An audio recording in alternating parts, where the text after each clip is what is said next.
अहले रहमत की बारिश की तरह बारिश समुंदर नहीं होती मगर समुंदर से ही उठती है। वो खुद दरिया नहीं होती मगर अपने दामन में दरियाओं का खजाना समेटे होती है।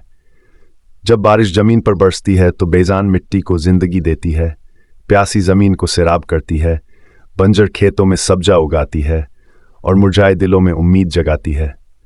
हर जिंदा मखलूक, हर चीज उसकी बरकत से फायदा उठाती है, मगर जो इस फैज़ को कबूल नहीं करता वही प्यासा और बर्बाद रह जाता है।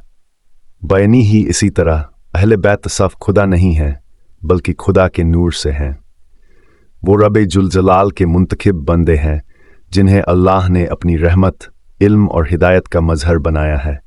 उनकी ज़ात हिदायत का चश्मा और बरकत का मीनार है।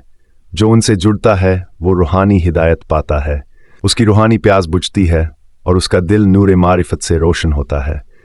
और जो उनसे दूर होता है वो गुमराही के अंधेरों में भटकता है और रूहानी तौर पर सूखने और सड़ने लगता है।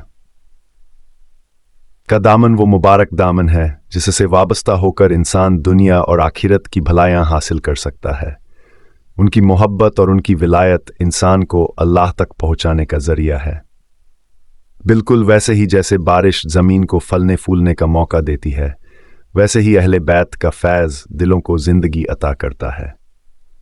बस जिस तरह कोई समझदार इंसान बारिश के पानी को अपने खेतों तक पहुंचाने से इनकार नहीं करता, वैसे ही कोई सादतमंद इंसान अहले बैत के फैज़ से अपने आप को महरूम नहीं रखता। अगर वीडियो पसंद आए तो लाइक करें, शेयर करें और सब्सक्राइब करना ना भूलें।